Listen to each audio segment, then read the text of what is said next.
Soliloquios de un metafísico. Filosofía en las ondas hertzianas. Si piensas que la filosofía es cosa del pasado, que ya no tiene nada que decir, o crees que es aburrida, detente y escucha, porque ya estamos por comenzar a filosofar. Súbele a tu radio y déjate llevar. Soliloquios de un metafísico.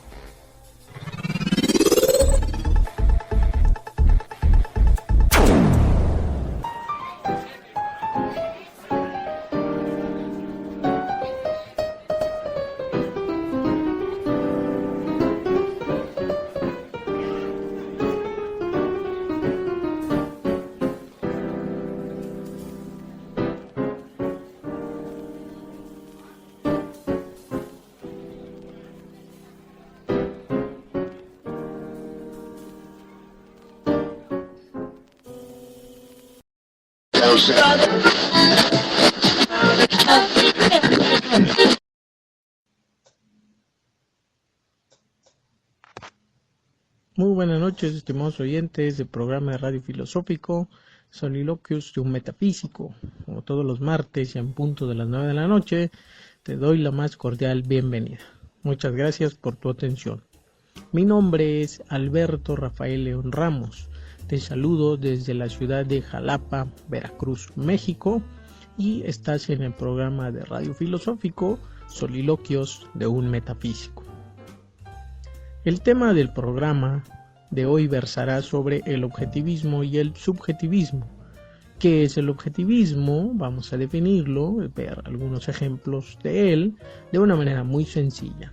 También, ¿qué es el subjetivismo? Viendo qué es lo que se entiende por ello y también acotando algunos ejemplos. Tendremos una musiquita también suave y tropical. Espero que te guste algo de piano para esta noche de martes. Pues bienvenidos y comenzamos en sí con el tema del programa.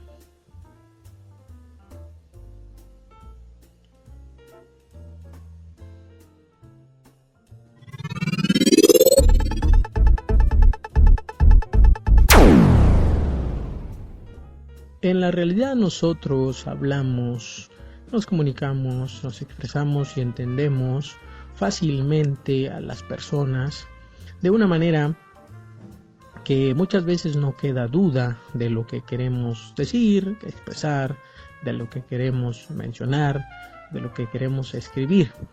Para ello, utilizamos en fin de palabras, a veces muletillas o a veces algunos conceptos, aunque últimamente se ha dado por escribir con abreviaturas, quitarle las letras o las consonantes a algunas palabras, que a veces es difícil hasta leer un mensaje de texto. Pero bueno, ese es otro asunto y son como fenómenos que acontecen en la época que estamos viviendo, que es la era digital para algunos, que yo diría que no es era digital, sino son como tiempos digitales. Porque era, remite a un periodo largo del tiempo, ¿no? Y apenas estamos entrando a este nuevo siglo. En ese sentido, muchas veces utilizamos unas palabras muy llamativas como por ejemplo, no eres objetivo, esa apreciación es muy subjetiva, o incluso podemos referir estas dos palabras al ámbito, digamos por ejemplo, de la escuela. Cuando nos encargan una tarea, o cuando te encargan una tarea a ti, porque yo doy clases, entonces encargo tareas a todos. Cuando les encargo la tarea a mis alumnos, ellos me preguntan, ¿cuál va a ser la forma de calificación? Regularmente hay características que debe cumplir el trabajo, y si no las cumplen, tienen determinada calificación. Muchas veces algunos alumnos que no están conformes con su calificación llegan a decir es que esa apreciación es muy subjetiva, su calificación no es objetiva, no merezco este tipo de calificación y ese tipo de cosas.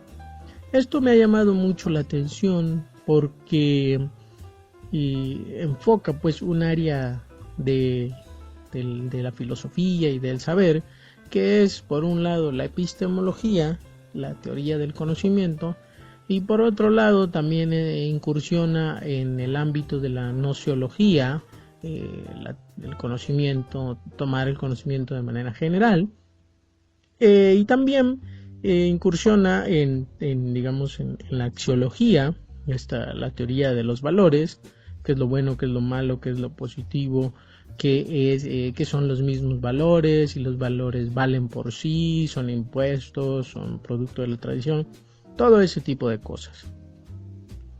Entonces, regularmente en el ámbito de la academia se utilizan muchos estos conceptos de la subjetividad y la objetividad.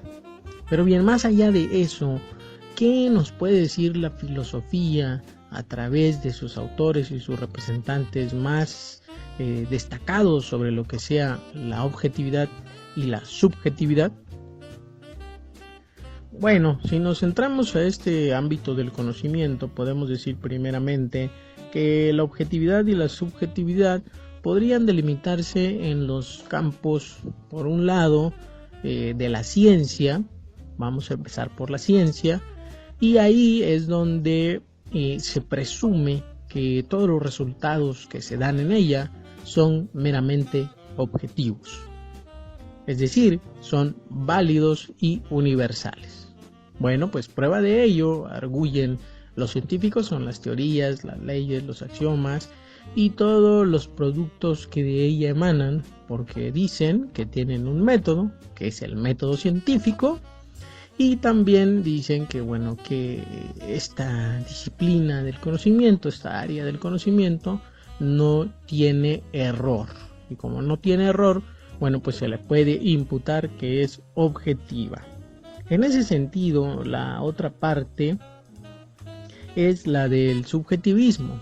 El subjetivismo se ha tornado, se ha pensado que es algo negativo, que es algo que no aporta nada al conocimiento, y por ese lado la ciencia lo desdeña, es decir, lo hace a un lado o trata de apartarse definitivamente de la subjetividad por defender la objetividad a toda costa. Esto es lo que nos dicen los científicos a grandes rasgos de lo que sea y cómo entienden la objetividad o la subjetividad. Y estas nociones de objetividad y subjetividad es la que nos ha venido heredada no solo desde la academia, sino heredada de la misma tradición histórica en que estamos viviendo.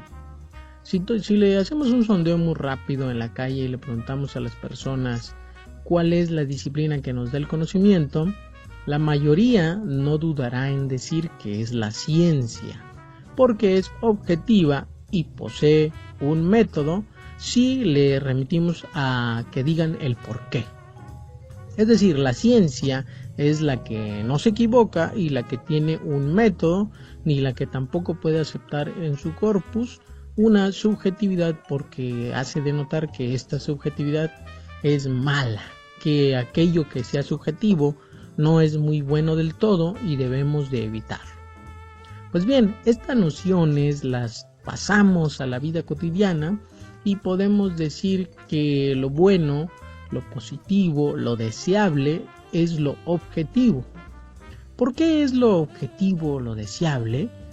Pues bien, nos podrían contestar que lo objetivo es lo deseable porque es aquello que abarca todo el proceso, todo el conjunto de las cosas que se nos presenten y valora de una manera general, ordenada y verdadera lo que sea la cosa.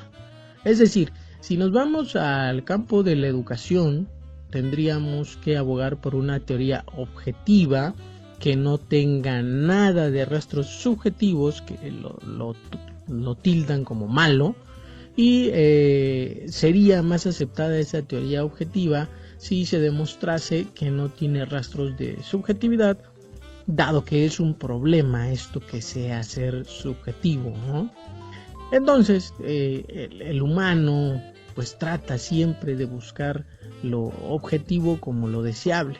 Y esto no solo acontece en el ámbito de la academia, en el ámbito de la ciencia, en el ámbito de la realidad cotidiana, Porque pongamos por ejemplo, si alguien nos viene a decir que ha visto a tal o cual persona con la cual llevamos una relación afectiva en tal lado, digamos en el cine, con otra persona, muchas veces tienden a decir, es que esa apreciación es subjetiva porque realmente no puede estar no haciendo eso mismo, ¿no?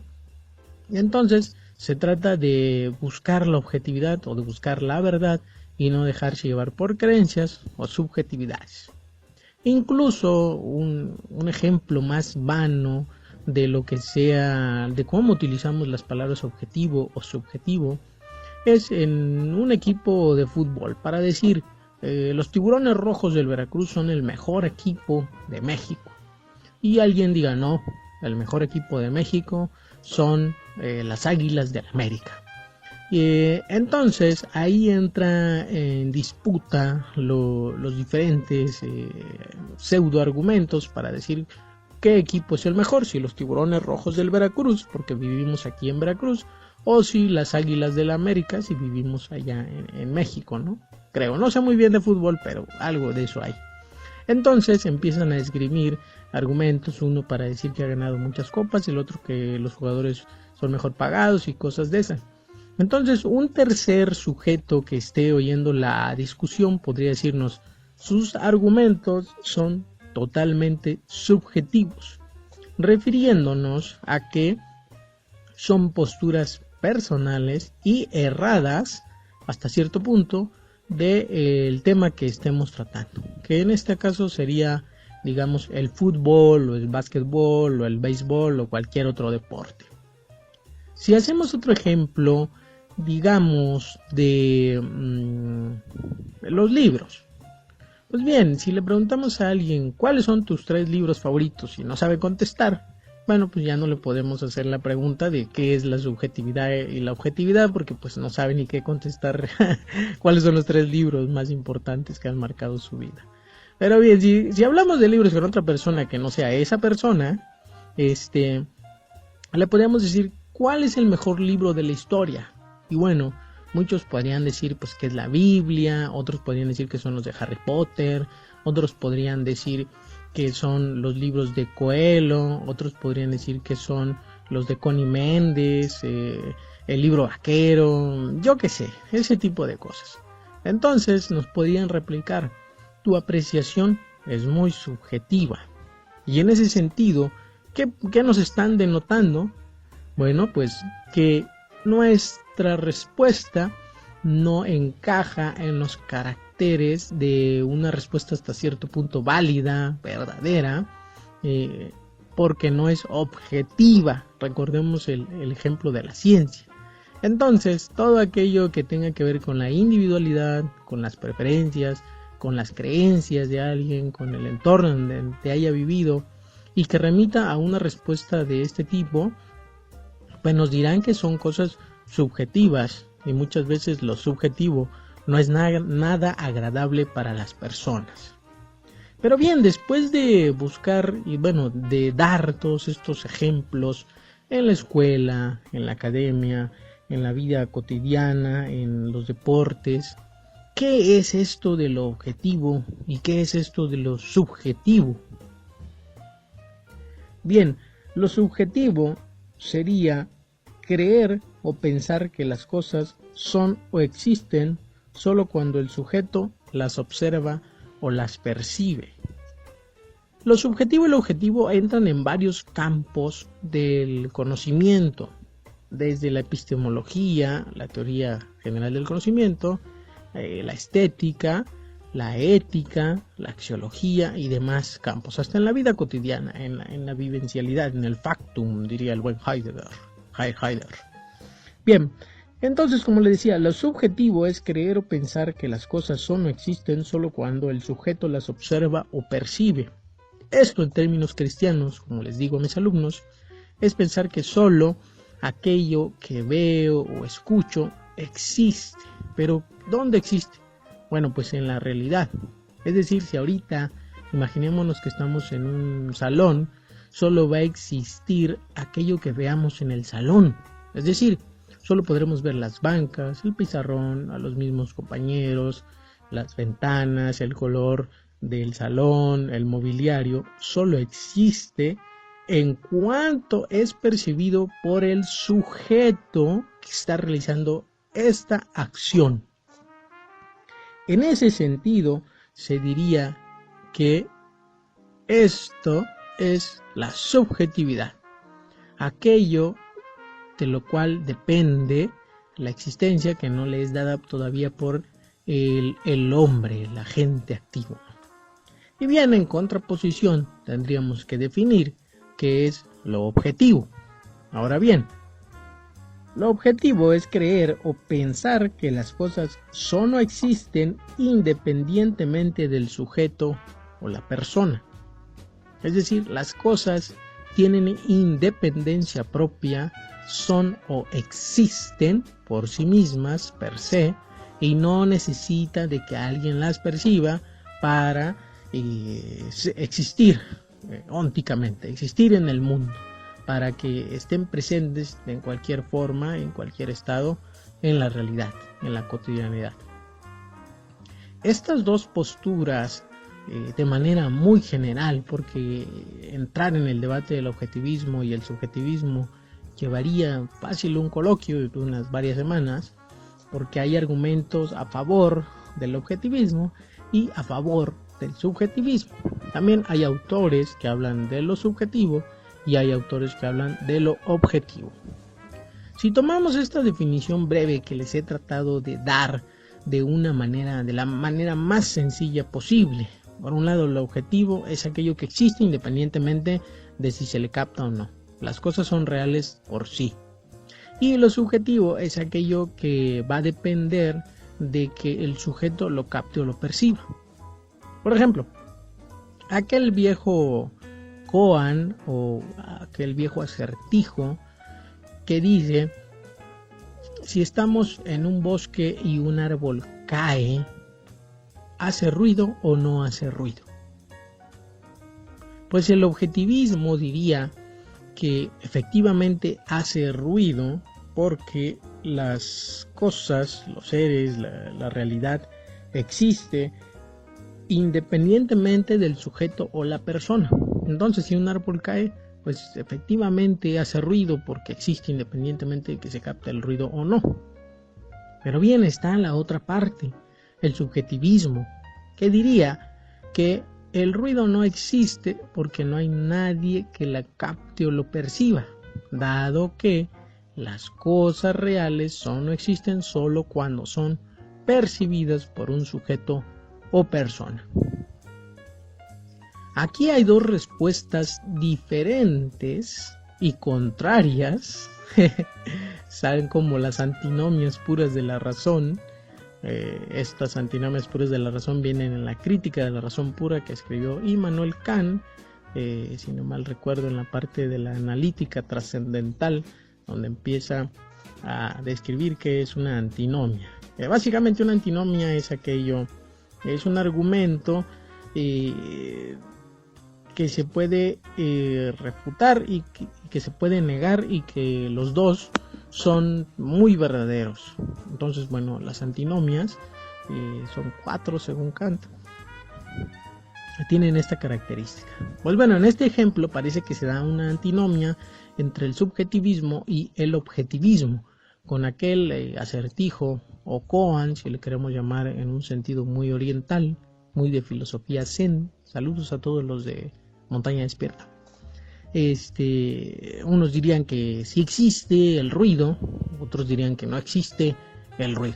Pero bien, más allá de entrar en la disputa y decirles cuál es cierto, cuál es verdadero, les quiero simplemente ejemplificar de qué manera nosotros vamos y hemos ido entendiendo qué es lo subjetivo y qué es lo objetivo. Ustedes sacarán sus conclusiones sobre esto mismo. Pues bien, como les decía, lo subjetivo y lo objetivo abarca muchas disciplinas, áreas del conocimiento, y entre ellas están la ética. Por ejemplo, si nos metemos a hablar de ética y en esta relación de la moral y de los valores, muchos dirían, por ejemplo, de los valores, que los valores valen por sí, Es decir, los valores tienen una existencia intrínseca, independientemente de todo, y además son universales. Valores como el respeto, la bondad, la igualdad, la justicia. Estos conceptos nos dirían, desde una postura ética, moral, algunos autores, que existen. Por lo tanto, valen, son objetivos independientemente del tiempo o del espacio en que nos encontremos. Esta respuesta la podemos encasillar en el objetivismo, que dice, si no mal recuerdan, que pues es creer o pensar que las cosas son o existen independientemente del sujeto o la persona. En este ejemplo de la ética se ha dado una gran disputa desde la axiología, la teoría de los valores, por defender que ciertos valores son universales, como cuáles, bueno, ya les mencioné algunos: el respeto, la justicia, la solidaridad, la libertad, que es un concepto pues muy disputado, muy argumentado en diferentes coloquios y con diferentes autores sobre si son objetivos o son subjetivos. En ese otro sentido también, y en el campo de la ética, podremos encontrar que algunos otros defienden que los valores son subjetivos, es decir, que dependen y existen en relación con el sujeto que los percibe o en este caso los predica. Por ejemplo, la monogamia o la bigamia son valores de ciertas comunidades que han cambiado. En ese sentido, el matrimonio no sería referencial de un valor de ser monógamo o bígamo, porque se ha demostrado que en las diferentes civilizaciones y las diferentes épocas los humanos en sociedad muchas veces han sido bígamos, y necesariamente no es objetivo el ser bígamo o ser monógamo, sino es más bien subjetivo, un valor que ha cambiado. Otro sentido de algo subjetivo sería pues no sé, la justicia, digamos. La justicia para los griegos se daba solamente en los hombres libres, y los hombres libres pues eran los hombres ricos, los militares o los sabios. Los esclavos no podían ser libres, por lo tanto pues no podían acceder a esas categorías. Entonces ahí libertad la están tomando solamente y está restringida para pues los que tienen dinero, tienen un estatus social, mientras que los esclavos jamás podrán ser libres en esa sociedad griega. Hoy en día, en el siglo XXI, sí podríamos decir que la libertad se remite a otro orden, y de hecho está declarado como un valor universal en la Carta de los Derechos pues, del Hombre. Entonces ahí vemos otro ejemplo de lo que es subjetivo, la libertad. Dirían los que defienden el subjetivismo que estos son pues cosas, son convencionalismos que van sucediendo a través del tiempo y que van denotando las características propias de la sociedad en que se vive. Esto pues significa que no toda la realidad, no toda la vida, no todas las percepciones ni las sociedades humanas en que se han desarrollado tienen una misma noción de lo que sea, por ejemplo, hablando del campo de la ética, de lo que sea un valor. De ahí la disputa entre lo subjetivo y lo objetivo, porque para algunos, y están los argumentos fuertes, que quiero comentarles brevemente algunos autores más adelante que están en la postura de la objetividad y otros de la subjetividad, pues que defienden este tipo de pensamiento, este tipo de postura, y dan sus razones de entender por qué algo sea objetivo y de entender por qué algo sea subjetivo. Nosotros en la vida cotidiana utilizamos estos términos de subjetividad u objetividad de una manera clara. Hasta cierto punto podemos decir que es una manera clara, sencilla de entender las cosas. Cuando queremos decir que es válido o que es verdadero algo, le denotamos el adjetivo.